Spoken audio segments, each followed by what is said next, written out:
Olá, seja bem-vindo a mais um episódio do Pod Faz, podcast produzido pela Escola de Gestão Fazendária Antônio Propício de Aguiar Franco. Fique conosco.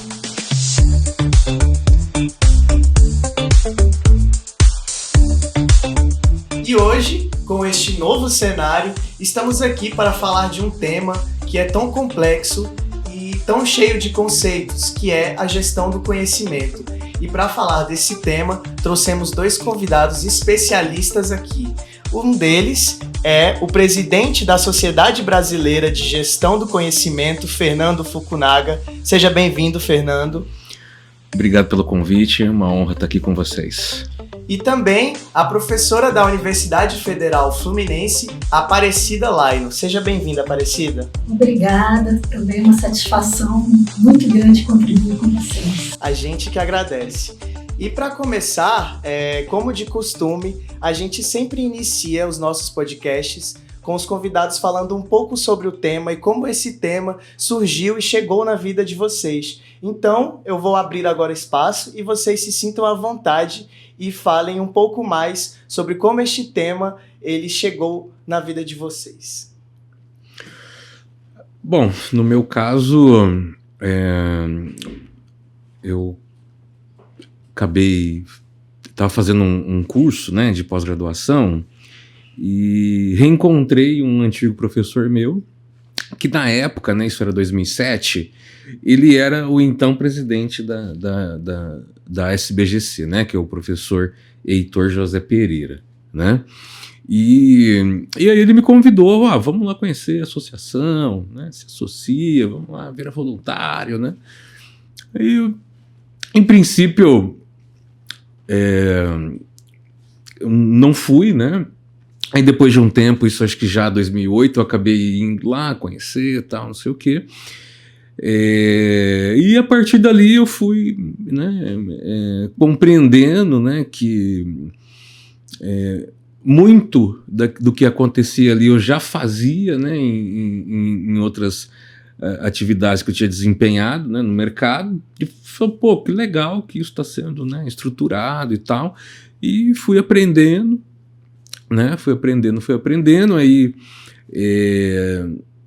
por volta ali de 2010, né, uma das diretoras ali da SBGC, né, que era né, a Sônia Uada, né, ela acabou virando presidente e ela acabou me convidando ali para fazer parte da gestão e tal, e aí fui dando continuidade, aí fui querer estudar mais formalmente, né, o tema, então fiz mestrado, depois acabei fazendo doutorado também.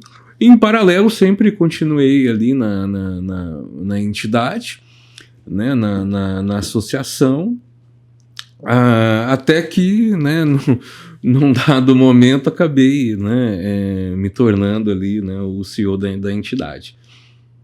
E você, Aparecida, fala um pouco mais de como esse tema chegou na sua vida. Então, eu comecei com gestão de conhecimento na universidade, como aluna de pós-graduação, lá nos anos 2000, estudando gestão de conhecimento. Depois de pós-graduação lá do Censo, eu fui fazer um mestrado, ambos na Universidade Federal Fluminense. O meu orientador de mestrado era, inclusive, um dos fundadores da SBGC, o professor Marcos Rodrigues. E foi com ele que eu tive os primeiros contatos com a gestão de conhecimento, e um outro professor da UF, o professor Fleury. E o Martins, ele me sugeriu que eu fizesse concurso para a Petrobras, né? Então eu fui fazer concurso para a Petrobras. O Martins foi meu primeiro gerente na Petrobras, que ele, além de professor da UF, também era gerente, era funcionário Petrobras. E eu comecei na Petrobras na gerência dele. E logo na área de recursos humanos, eu fui a representante do RH na comissão que a Petrobras montou para a gestão de conhecimento. E depois, na Petrobras, todas as áreas que eu passei, depois eu fui para o SEMPS, e no SEMPS eu também recebi essa missão, digamos assim, de estruturar a gestão de conhecimento no SEMPS, e foi no SEMPS que realmente eu comecei a estudar para valer. Nessa época, no CEMPES, eu também fazia doutorado na UFRJ, e no CEMPES que eu tive a oportunidade de montar, né, de implementar um modelo do início ao fim. Depois eu voltei para a área corporativa, muitos anos depois, eu fiquei 8 anos no CEMPES, e depois eu voltei para a área corporativa já como consultora de gestão do conhecimento e fui atuando em GC no Brasil todo, em diferentes áreas da Petrobras, né? E me aposentei da Petrobras em 2020 e continuo na SBGC como professora, como consultora de gestão do conhecimento. Olha só, muito bacana, né? Inclusive, é muito interessante saber que uma organização grande, né, grande como a Petrobras também tem a gestão do conhecimento. Como que foi você perceber como era gerida a gestão do conhecimento na Petrobras? Bom, a Petrobras, desde que ela instituiu a GC, ela começou lá no iníciozinho dos anos 2000, depois ela sempre teve assim, uma atuação baseada em rede.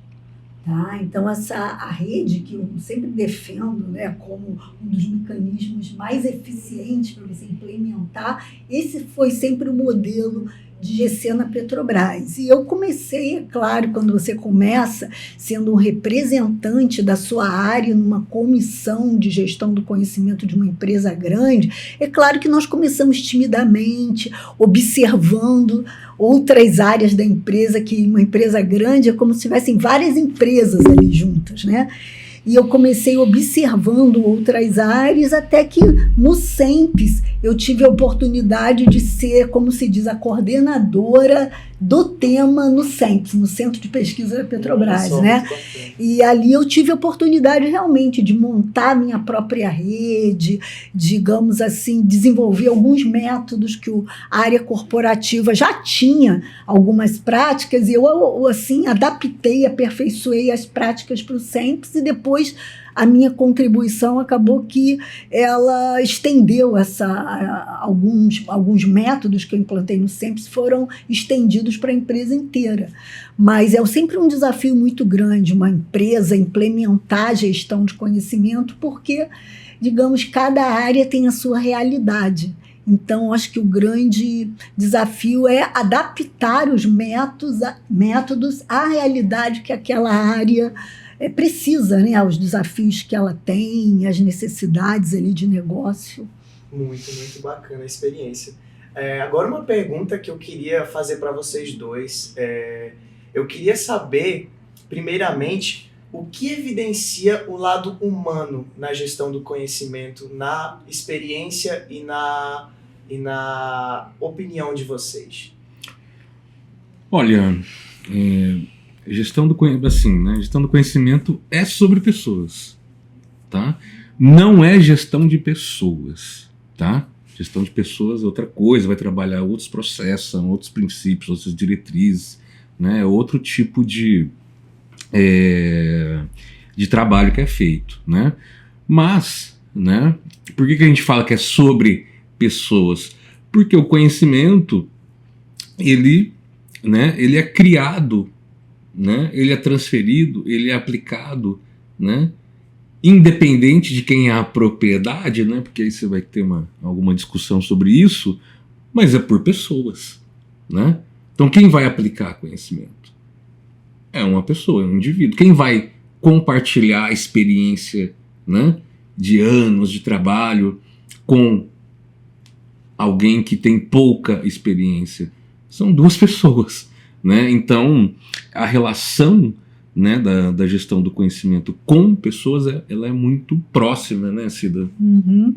É verdade, inclusive eu vejo essa relação, eu percebo, principalmente nas práticas de socialização, porque a gestão de conhecimento, né, pelo lado humano, como você mencionou, ela praticamente ampara um novo empregado, ele vem, por exemplo, no caso de empresas públicas, ele vem por concurso público para um ambiente totalmente novo. E ali, quando você já estende a mão para aquele empregado desde o começo, entrega para esse empregado um tutor, ele vai fazer a sua tutoria. Então, esse tutor, ele apresenta a organização e ensina os primeiros passos. Olha, você tem esses objetivos da sua área e desenvolve um plano de trabalho ali conjunto para que esse novo empregado se adapte ao ambiente organizacional e aprenda mais rápido.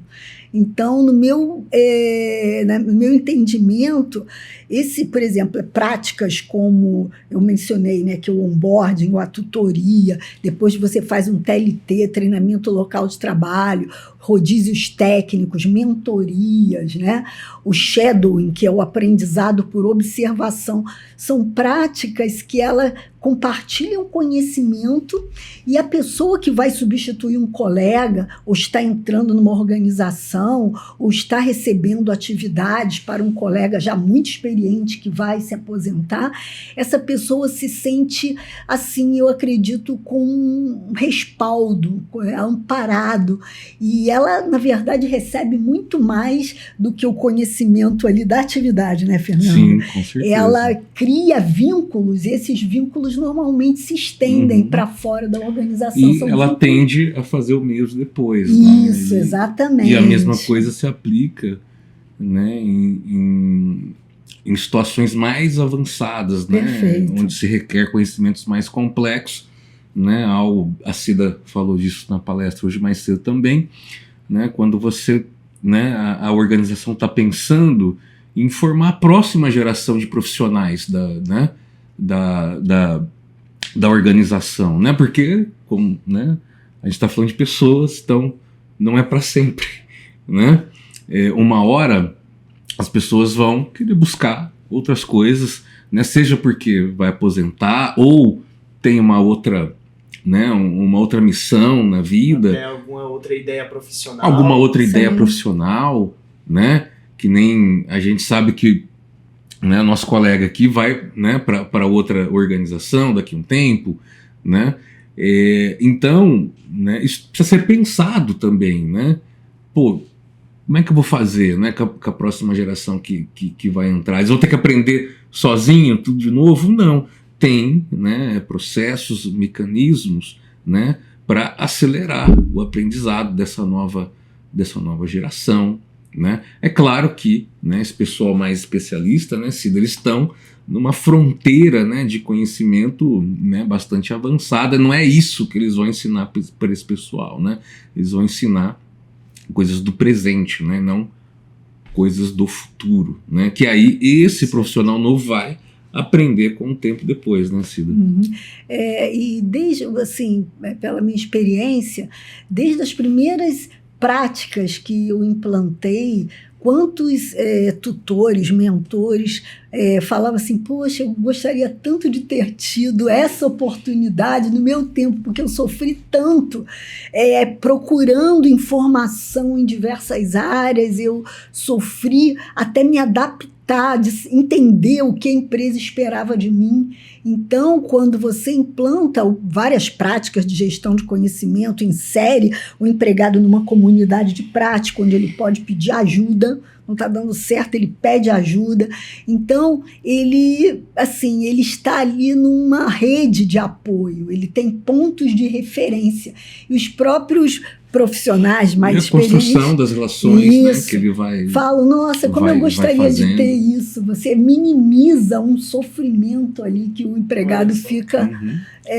como se assim, fica no vácuo, né? Ele chega e ele tem que se adaptar. Isso gera ansiedade, isso gera, digamos, insegurança. E a gestão de conhecimento também contribui com esse outro lado pessoal, como você falou, humano, né? Você diminui incerteza, ansiedade. E com certeza isso faz com que ele fique mais satisfeito, né? Com que aumente a produtividade, com que trabalhe mais feliz, né?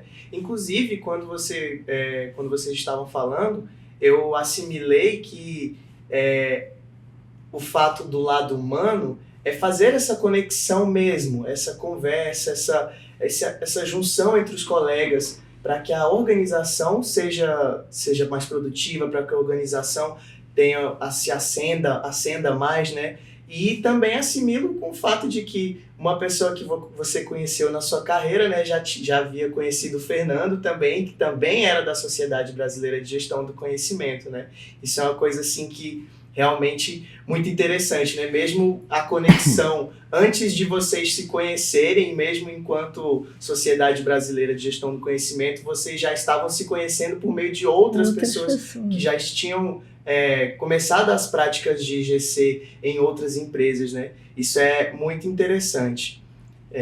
Eu também gostaria de saber de vocês o seguinte, eu coloquei uma perguntinha aqui, que eu gostaria mesmo de uma opinião de vocês. É certo que quando a gente fala de gestão do conhecimento, a gente está tratando de dados, informações e finalmente conhecimento. Como diferenciar cada um desses nessa questão? Quando a gente fala de dado, né, nós estamos colocando ali um elemento, um registro, ali ele não tem significado nenhum. Ele não tem significado, ele não tem contexto. Agora, quando você fala de informação, a informação ela já tem um determinado propósito, ou seja, um conjunto de dados um conjunto de dados organizado para que seja ali facilitar uma determinada análise. Mesmo assim, a informação, se você não for da área e abrir ali uma tabela cheia de dados organizados, enfim, para você aquilo ali não vai fazer sentido nenhum, ao contrário de uma pessoa da área daqueles dados. Agora, se você falar conhecimento, eu já digo o que você vai fazer com essa informação. Então, você tem uma informação, ela está estruturada, contextualizada, e você, com a sua experiência, com seus insights, você vai ler e você vai ter aplicação, vai saber o que fazer com ela, como você vai gerar. Então, a sua decisão que você vai tomar baseado nessa informação, isso é conhecimento. Porque tem ali todo o seu background, tem sua experiência, enfim, você vai tomar decisões. Olha, o que significa? Qual o significado? É a mesma coisa, por exemplo, a gente pode falar de um analista aí de bolsa de valores, né? O que significa você olhar ali um gráfico de um ativo de que está na bolsa? Sobe, desce, se você não entender de comportamento, né? Hoje é mais ciência de dados. Você não sabe os números, tem uns subindo, uns descendo. Agora, para um especialista, por uma pessoa de mercado financeiro, ele sabe se está num ponto de venda, de compra, aí ele faz análises com o contexto de mercado, enfim, uma série de outras informações, e ele pode tomar uma decisão, se ele vai comprar, se ele vai vender, enfim. Você pode ter pontos de vistas, né, diferentes, né? Então, assim, a gestão do conhecimento, né, ela pode não, né, ela usa, né, ela requer uma boa gestão da informação, uma boa gestão de dados hoje, né, antigamente não se falava isso, né, é verdade. Mas hoje tem. Outro dia até estava conversando com o Odilon, né, que é o líder lá da gestão do conhecimento da Receita Federal. Se ele estiver ouvindo aí, vendo e ouvindo, até um abraço aí para ele. Vamos mandar pro Odilon, né? Odilon. Odilon. E, né, ele estava comentando sobre essas coisas, né? Ele falou assim, o auditor hoje da Receita, né, o que ele faz hoje, né? Não é mais o trabalho que ele fazia em 1980, né? Então, hoje o que ele faz é ciência de dados, né? É analytics, né? E acredito que isso possa também, né, refletir no auditor da fazenda aqui de vocês, né? Então, você tem esses aspectos, né, que a Cida comentou, né, que o pessoal chama de hierarquia DICS, né? Que é a pirâmide. Dado, informação, conhecimento, sabedoria. A gestão do conhecimento, né? Ela tenta olhar mais para o conhecimento. O conhecimento, ele tem a questão da vivência, da experiência, né? Então, o conhecimento, ele vem de algum lugar. Será que é do dado? Será que é da informação? Eu acho que não, né? Depois vocês podem procurar lá no nosso canal lá da SBGC, a gente tem vídeos, né, discutindo sobre essas coisas, né, que aí demora muito para a gente chegar lá, né? Mas não é exatamente essa hierarquia aí que o pessoal tentava colocar antigamente, não né? Linear, né? Não é linear, é uma coisa, né? Meio que parecido com a espiral lá do Nonaka, né? Então você tem esses detalhes também que né, é importante, né, prestar atenção, e aí, né, muitas das vezes isso impacta na forma como as pessoas querem fazer a gestão do conhecimento nas suas organizações, né? Às vezes a gente se depara, né, a gente vai ver, não é exatamente gestão do conhecimento, é gestão da informação, é gestão de documento, gestão, né, do menos dado. Gestão do conhecimento, né? A gestão né, hoje, gestão de dados é uma coisa bastante relevante, né? Então tem, né, essas perspectivas e pontos de vista, né, que são diferentes aí na hora da prática. Né? O interessante é nós observarmos que quando nós falamos de gestão do conhecimento, né, como o Fernando está falando, muitas empresas elas estão organizando suas pastas de rede, né, seus documentos na rede, somente isso, e dizem que estão fazendo gestão do conhecimento. Não estão. Elas estão dando pontapé inicial. Toda gestão de pasta.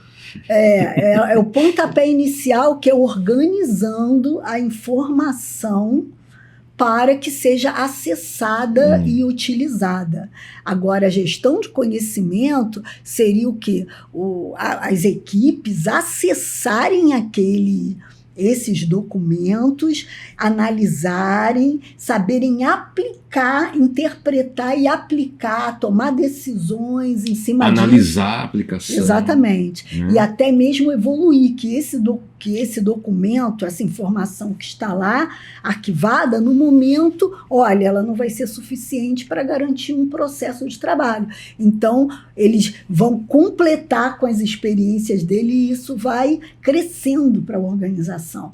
Então, o primeiro passo é organizar. Olha, eu tenho documentos, eu tenho procedimentos, então vamos organizar as coisas para que elas sejam acessadas e utilizadas. Agora, não é só isso. Então, quando a gente compartilha conhecimento, você compartilha aquele tácito. Como que eu faço?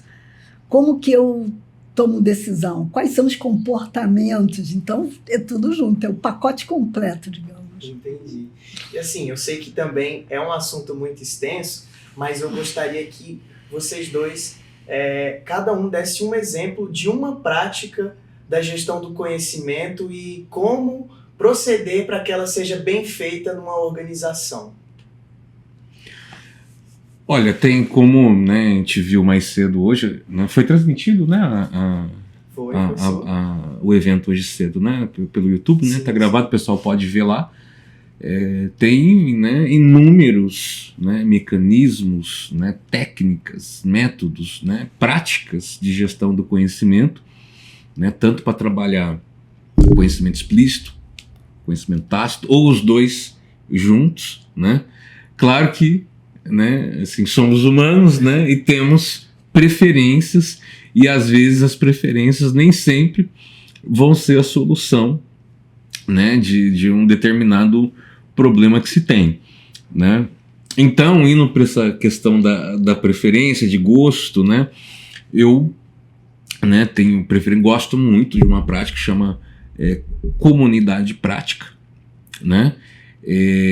A ideia, né, da comunidade prática é trabalhar tanto conhecimento explícito, conhecimento tácito, né? O foco, né, é no know-how, é no saber fazer, é na prática, né? Não é para ficar discutindo livro, né? Mas sim, ó, como é que você faz isso daí? Ah, eu faço assim, eu faço assado, eu faço, né? Para você, né, ter sucesso, né, em comunidade prática, precisa, né, levar em conta, né, o próprio conceito, né, o que é exatamente isso, porque você pode confundir com outras coisas, você pode confundir com um grupo de trabalho, né, você pode confundir, né, com comunidade de interesse, né, você pode confundir com comunidade simplesmente, né, mas não é comunidade de prática, né, então é importante ter essas distinções, né, do que é uma coisa ou outra. Às vezes o pessoal também acaba misturando com tecnologia, então... Grupos acadêmicos, né, Fernando? Né, aí acaba usando lá a AVA, a comunidade, né, a ambiente virtual de aprendizagem, né, não é, né, as plataformas, né, de suporte à rede social, mídia social, né, também não é, né, por quê? Porque uma comunidade prática, ela tem interesse em quê? Ela tem interesse no conhecimento tácito. Para trabalhar conhecimento tácito, eu preciso do quê? De socialização, personalização, diálogo, pessoa a pessoa, né? Não tem interesse em ficar documentando, registrando coisas como o foco principal. É claro que você acaba fazendo isso, né? Então, primeiro, é importante você ter, né, essa noção, né, e a distinção do que é uma coisa e outra, né, entender bem, né, essa ideia, né, então, né, você está falando de prática, pô, é coisa, é know-how, né, coisa que eu faço no dia a dia, né, dentro de um determinado domínio, né, então não vou misturar, né, disciplinas, né, temas, né, vou trabalhar dentro de uma mesma temática e vou trabalhar as relações pessoais, né, com os membros, né, que aí também, assim, não adianta fazer com duas pessoas, tem que ter alguma massa crítica, né, um número mágico ali, né, pelo menos 8 pessoas, né, 12 pessoas, né, com vivências e experiências diferentes. Não tem problema você ter pessoas mais sênior e menos sênior. Diferentes hierarquias, né? Não pode ter hierarquia, né? Porque a gente está falando de conhecimento, né? E não de cargo. Então não é porque você tem um cargo mais alto que você sabe mais. Pelo contrário, né? Às vezes a gente vê que é o contrário isso, né? Então, já que você pediu para destacar uma, né? Destaquei essa que é o que eu mais gosto. Quem estiver, né, olhando, quiser saber mais sobre isso, vocês podem procurar tanto na nossa base de conhecimento da SBGC ou na internet como um todo, né? Vocês vão encontrar aí cases, né, bastante interessantes que são reconhecidos no mundo inteiro, né, que são brasileiros, né, como o da Embraer, o da própria Petrobras, né, onde a Cida trabalhou, ajudou a construir lá algumas. E tem o da Promon Engenharia também, que é muito bom, é fantástico. A empresa funciona como uma comunidade prática. Olha só que interessante, né? Vocês podem, inclusive minha pesquisa quando fiz o mestrado foi lá, até minha pesquisa de campo. É muito interessante observar como essa empresa funciona, né? Eles já se declaram, quando escreveram lá, né, em 62, 68 lá, a constituição da empresa, né, eles escreveram lá, né, olha, nós não somos uma empresa, nós somos uma comunidade de profissionais, né? Então aquilo ali, né, em 60 e pouco, isso muda toda a concepção do que é uma organização ali no caso, tá? E você, Aparecida, qual a prática que você gosta mais de destacar quando você trabalha a GC? Olha, eu sou muito suspeita ao falar dos métodos de socialização.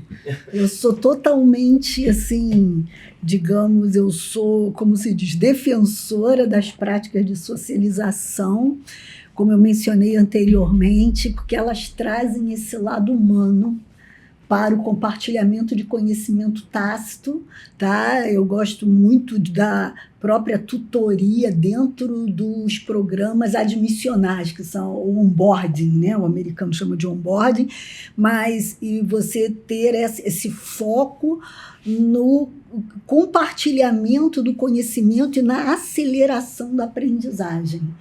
Então, essa prática ela se tornou, dentro da Petrobras, muito aplicada aí nos anos 2005 a 2010. A Petrobras fez grandes concursos públicos e chamava assim, 700 empregados de uma vez. 400, então, no SEMPES já teve de receber 200 de engenheiros de uma vez só. Você imagina, 200 pessoas recém-concursadas, a maioria vinha direto da universidade, graduado, sem ter nunca trabalhado, e digamos, a tutoria dentro do programa de onboarding dava essa aceleração da aprendizagem. Os gerentes falavam, não, o empregado, para começar a produzir dentro da engenharia da Petrobras, 7 a 10 anos, para ele ficar assim, autônomo nos principais. E você consegue, com uma boa tutoria, no final de 1 ano de tutoria, você acelera assim, aquele conhecimento que o empregado só ganharia com 3 anos, com 4 anos, você consegue em 1 ano de tutoria estruturada. Então, inclusive, vários desses empregados que foram tutorados lá nos anos 2005, 2006, quando chegou agora, 2015, 2017, eles são aí tutores e mentores, e eles estão muito mais assim, abertos a compartilhar conhecimento, porque eles conhecem o valor da prática. Então, eu acredito, gosto muito das práticas de socialização, mas essa que acelera a aprendizagem, a adaptação no início ali da admissão, eu acho que elas têm um valor organizacional muito grande. Muito bacana.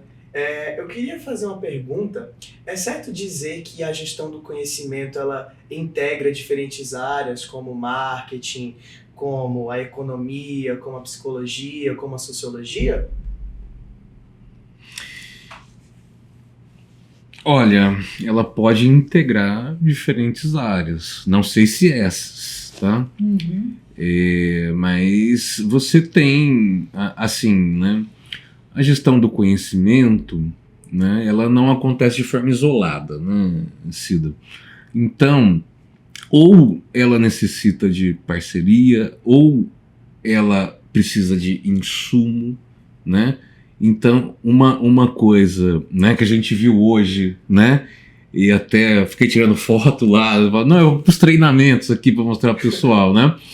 Porque a gente ensina isso lá no programa de certificação profissional e tal, e vocês fizeram, né? Por exemplo, a parte de comunicação. Uhum. Né?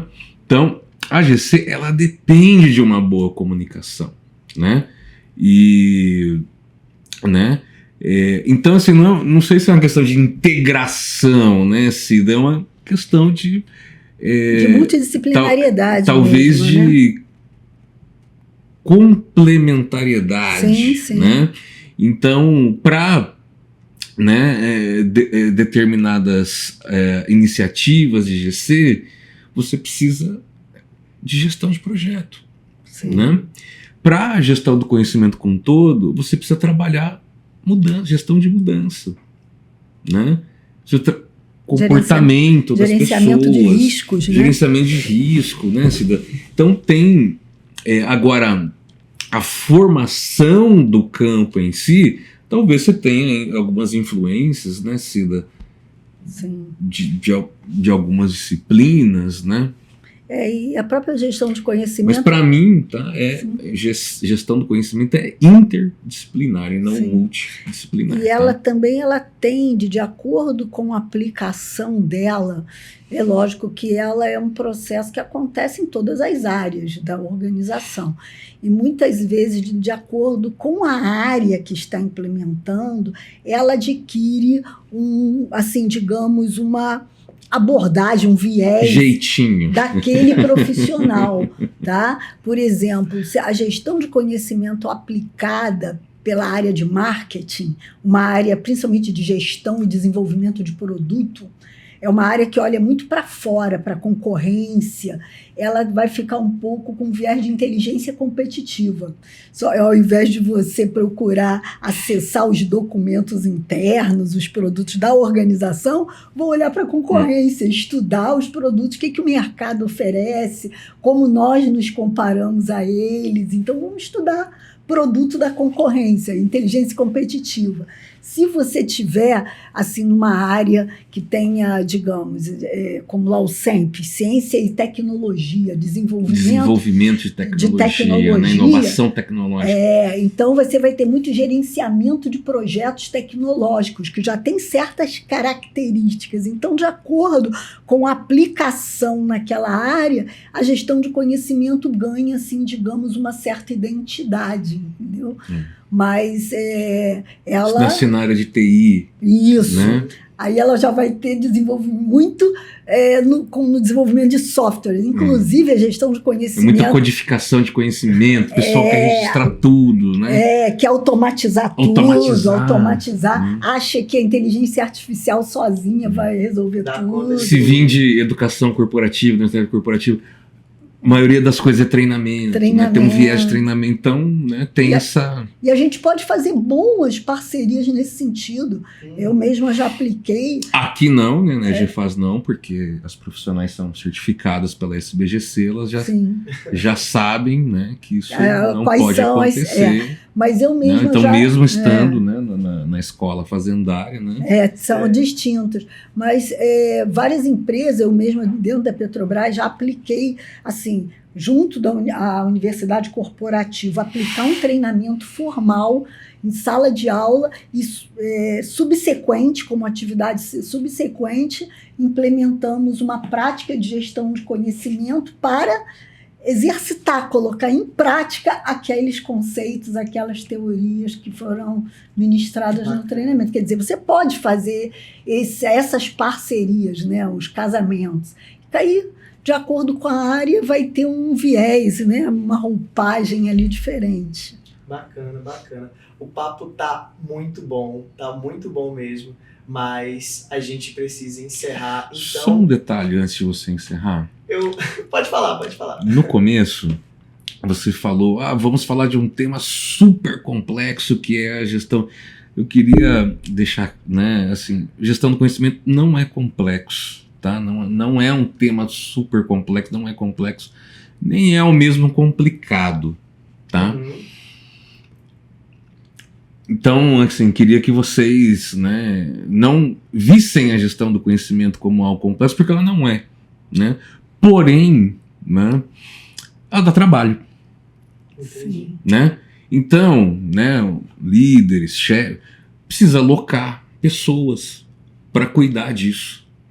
Né? Parcial ou integral, preferencialmente integral, né? Dependendo do tamanho da organização, né?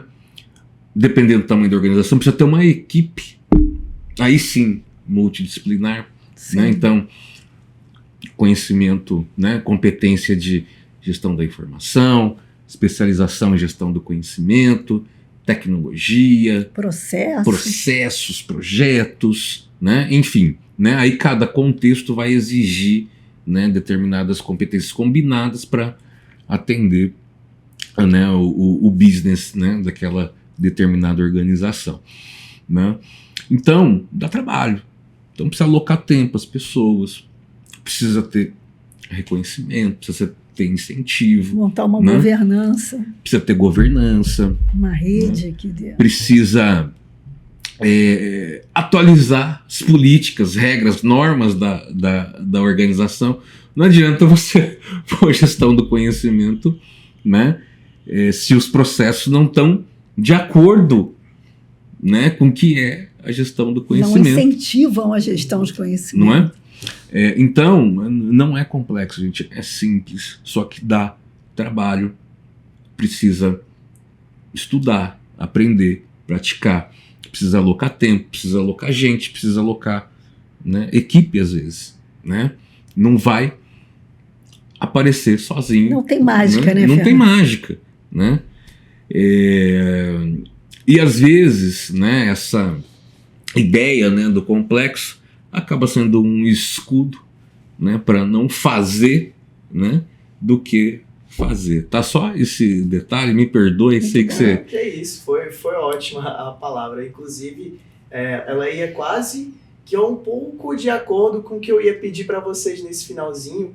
Como o papo estava muito bom, eu gostaria que vocês dois falassem rapidinho para a gente finalizar como uma pessoa, como uma empresa como uma empresa pode fazer uma boa gestão do conhecimento. Só para finalizar, só essa última palavrinha e que vantagens ela vai conseguir rapidinho para a gente finalizar o papo. Bom, né, como nós vemos, a gente vem dizendo, o Fernando já colocou aqui, tem que ter uma equipe para começar. Então, uma equipe dedicada, alguns pelo menos com dedicação integral, pode montar uma rede, que a empresa monte uma rede, treine essas pessoas para começar, que tenha uma governança, quer dizer, com papéis e responsabilidades definidos, né?